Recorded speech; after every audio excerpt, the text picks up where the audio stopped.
Assalamualaikum warahmatullahi wabarakatuh. Perkenalkan, nama saya Haidar Fatahillah Fawaz dari kelas 2F dengan NIM 125129050.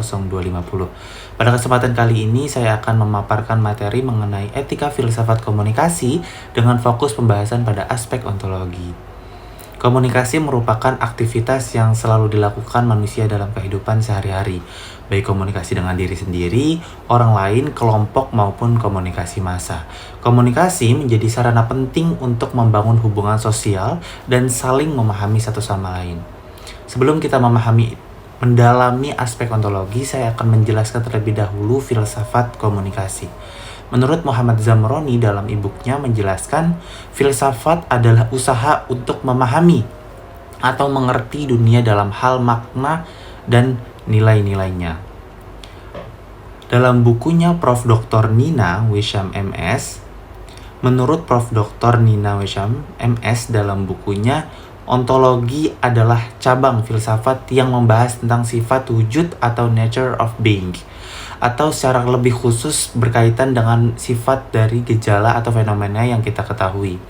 Lebih lanjut, dalam ilmu pengetahuan sosial, ontologi berkaitan erat dengan interaksi sosial, yaitu bagaimana manusia berkomunikasi dan membentuk makna dalam kehidupan sehari-hari.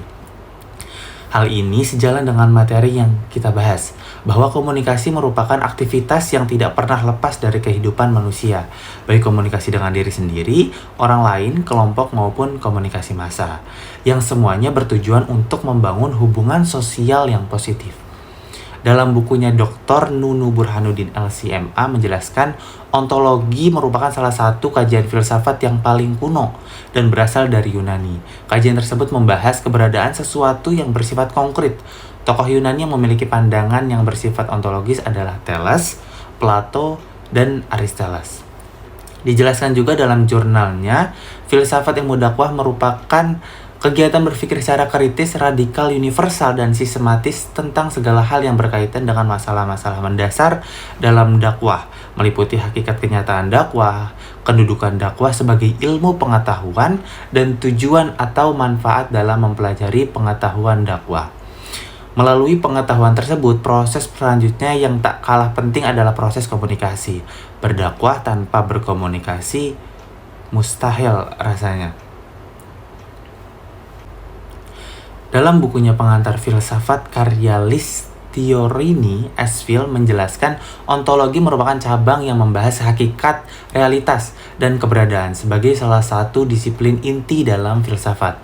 Ontologi telah melahirkan berbagai aliran pemikiran yang berupaya menjelaskan keberadaan sesuatu, baik dalam aspek material maupun non-material. Beragamnya perspektif dalam ontologi dipengaruhi oleh perbedaan cara pandang para filsuf dalam memahami hakikat keberadaan, substansi, dan relasi antara pikiran serta dunia nyata. Perbedaan ini mendorong munculnya aliran-aliran filsafat yang masing-masing memiliki dasar, argumentasi, dan prinsip ontologis yang khas.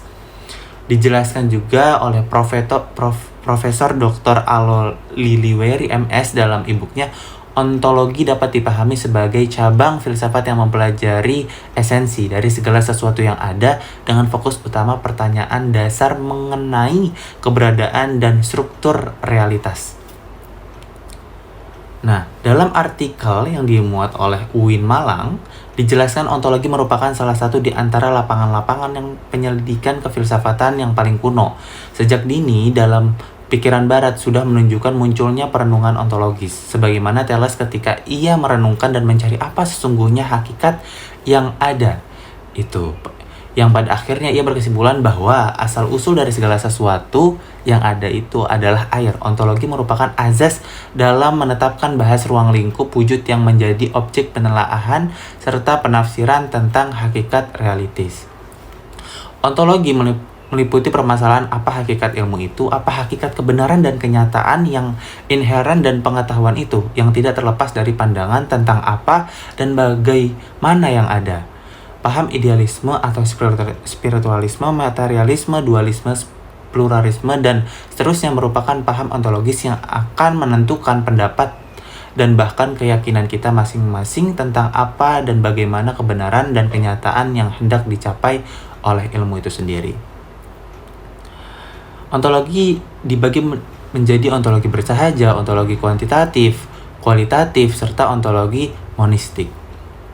Dijelaskan dalam e-booknya Prof. Dr. Ishaq Shafii MAG, dijelaskan ontologi berupaya untuk menggali makna yang lebih dalam dari segala bentuk eksistensi serta memperjelas bagaimana kita memahami dunia dan segala sesuatu yang ada di dalamnya.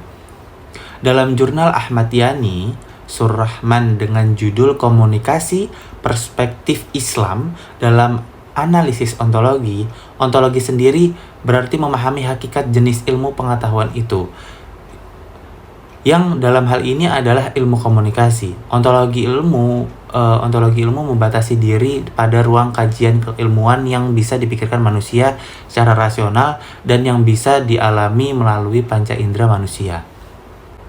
Dijelaskan dalam jurnalnya ini juga, ontologi membahas tentang apa objek yang kita kaji, bagaimana wujudnya yang hakiki dan hubungannya dengan daya pikir.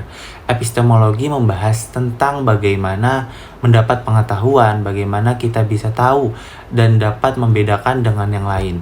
Sedangkan aksiologi membahas tentang guna pengetahuan, klasifikasi, tujuan, dan perkembangannya.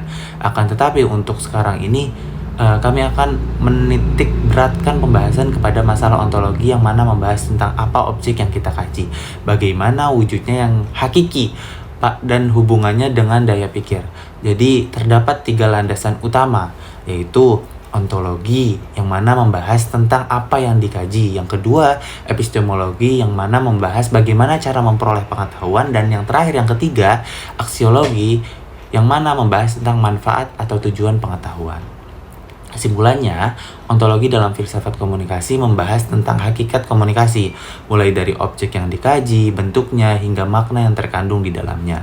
Dengan memahami ontologi, kita tidak hanya berkomunikasi secara teknis, tapi juga memahami makna komunikasi secara lebih mendalam dan lebih bijaksana.